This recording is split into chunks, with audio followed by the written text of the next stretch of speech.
Hello everybody, this is Dr. Beltran and thank you for tuning in.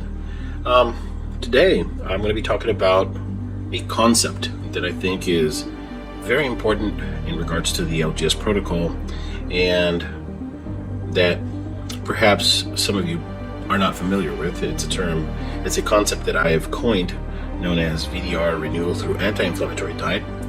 I coined this a couple of years ago and it's also published in my book and in some of my articles. And I think it's important because it does have a profound impact on patients. It's something that we've been able to prove through immunofluorescence, and that's been published as well with some of my colleagues. And unfortunately, not too many are very well acquainted with this, but lipopolysaccharides, endotoxins that are caused by these bacteria, they do have a very big impact on the way how we express our vitamin D receptors, right? And mainly the vitamin D receptors found in our immune system. Let us not forget that basically every single cell in the body has vitamin D receptors, except red blood cells because they don't have a nucleus. But in the early stages, they do. In the early stages of development, yes, immature red blood cells do actually have a nucleus, so they do actually have a vitamin D receptor. But once they mature, they lose them, right? They lose the nucleus, so vitamin D receptors are not found in red blood cells. But the rest of the body, every single cell does have a vitamin D receptor, and vitamin D plays a critical role in doing many different things once the vitamin D metabolite binds to this receptor. So it can go ahead and upregulate, translation and transcription, which ends up promoting different functions depending on what the type of cell we're dealing with. But it's important to recognize, that the microbiome, which is a very important aspect of ourselves, we live in symbiosis with these microbes, and we're talking about microbiota and the microbiome, which is represented by bacteria, fungus, parasites, and viruses, and archaeas as well, which are a primitive form of bacteria. They all are living in symbiosis with us. Sadly, the food pyramid that we're used to are getting themselves into trouble because that's what's causing so many issues with the microbiota. I mean, we were not meant to have so much high processed foods and sugars in our diet. And sadly, that is a very big problem. But let me go ahead and step back over here a little bit and talk a little bit about how lipopolysaccharides affect the downregulation of these receptors, of these vitamin D receptors.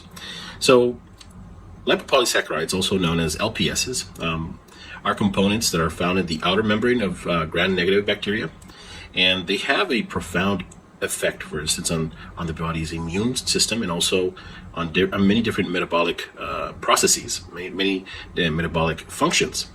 So when these lipopolysaccharides or endotoxins, they manage to make their way into the bloodstream, and that's usually caused by the presence of a leaky gut syndrome, or also known as intestinal permeability, right, or hyperpermeability. It depends on what you want to call it. It can actually downregulate these vitamin D receptors. And this downregulation occurs because these lipopolysaccharides or endotoxins activate inflammatory pathways, notably through what we call toll-like receptors, leading to the release of pro-inflammatory cytokines, right? And these cytokines interfere with the expression of these vitamin D receptors, thereby reducing, for instance, the receptor's ability to actually be expressed. And sadly, this has a series of, bad effects on the immune system. And it affects the immune system's ability to be able to mediate biological effects thanks to vitamin D, such as immune regulation and cellular differentiation, which is very important. And one of the inflammatory marker pathways, which we know that this happens, is through the activation of NF-kappa B. Okay. Now, however, we know also that these lipopolysaccharides, not only do they interact directly with your immune system, because we know that practically 85% of our immune system is found in the gastrointestinal tract, but these lipopolysaccharides also affect the cytochrome P450 enzymes of our liver. And particularly, we can talk about, for instance, the 25-hydroxylase, which is an enzyme that belongs to this family group of enzymes, which is responsible, for instance, for regulating and converting vitamin D into the active form known as 25-hydroxyvitamin D, which is the pro hormone, right? This dysregulation of this enzyme can exacerbate, for instance, vitamin D resistance, okay? And we know there are many reasons for vitamin D resistance, and one of them are genetic polymorphisms. But my case that I'm making is that it's not just only genetic polymorphisms that are actually having a big impact on the resistance to vitamin D, but actually, in fact, a great portion of that is being also attributed to the presence of leaky gut syndrome. So this dysregulation of this enzyme, which is known as 25-hydroxylase, can exacerbate the vitamin D resistance. And it can, in fact, also affect the levels of vitamin D. Okay? Now, consequently, individuals may experience the adverse effects of vitamin D deficiency, right? Including impaired immune function and increased susceptibility to autoimmune conditions and many other things as well, because if you have this enzyme that's affected, you're not going to be able to convert vitamin D correctly from the cholecalciferol form to the 25-hydroxy vitamin D form, and eventually the actual hormone known as calcitriol. Then it's important to recognize that the mucin barrier is extremely important in regulating what we know as intestinal permeability. You see, the gastrointestinal tract mucin layer, right, the thin mucus layer that we have, serves as a critical barrier because it's actually protecting the intestinal lining from pathogens and toxins and endotoxins. And mucin not only prevents the adherence, for instance, of bacteria, but also it plays a crucial role in maintaining the intestinal permeability selective. Okay? I mean, the intestines need to have a certain degree of permeability, but they cannot be too permeable.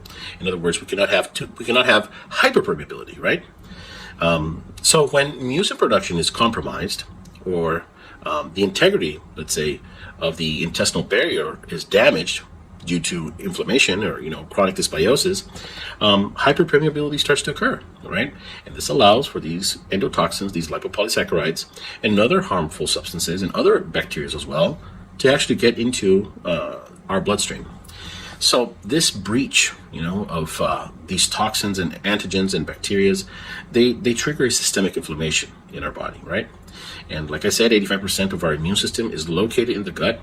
And when we have this excess influx of lipopolysaccharides, of endotoxins, this will lead eventually to an immune system dysregulation, causing chronic low-grade inflammation, which is implicated in various health issues, including autoimmune disorders and even cancer, right?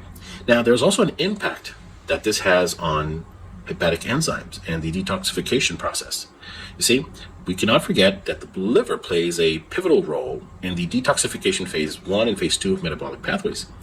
And phase 1 enzymes, such as the cytochrome P450, and phase 2 enzymes, like glutathione S-transferases, are essential for metabolizing toxins, including those derived from lipopolysaccharides. However, when we have too much endotoxemia, this can actually impair these hepatic enzymes, okay, leading to a reduced ability of detoxification capacity. And for example, if you have a chronic exposure to these lipopolysaccharides, not only do you downregulate the cytochrome P450 enzymes, but this diminishes actually the liver's ability to be able to process and eliminate these toxins effectively. So this impairment can have a significant impact, in the overall health, including the potential for increased toxicity and stress on many different organs, and we have to kind of see it that way. In the context, for instance, of looking at liver function, for instance, and lipid metabolism, when you have too many lipopolysaccharides, excessive lipopolysaccharides, they can actually alter the lipid profile. And that's one of the things I see usually in individuals who do have autoimmunity. Initially, you'll start seeing that the HDL, the high density lipid, levels, they start to rise, right, in response to inflammation, which it reflects an acute phase response, okay? However, under the influence of C-reactive protein, when you have a lot of inflammation ongoing, right, and also in the presence of other inflammatory mediators, well, HDL production, can be inhibited, and then LDL levels rise. So this contributes to seeing an adverse lipid profile and increased cardiovascular risk as well, right? Thanks to the excessive endotoxemia, thanks to the presence of excessive leaky gut syndrome, right, which end up causing so many other issues as well, and metabolic syndrome and even cancer, right? Furthermore, we can go ahead and add in the lipopolysaccharide binding protein, which these levels also increase, and these can actually be measured in a lab, and these levels increase with intestinal permeability, amplifying the systemic effects of endotoxemia, right?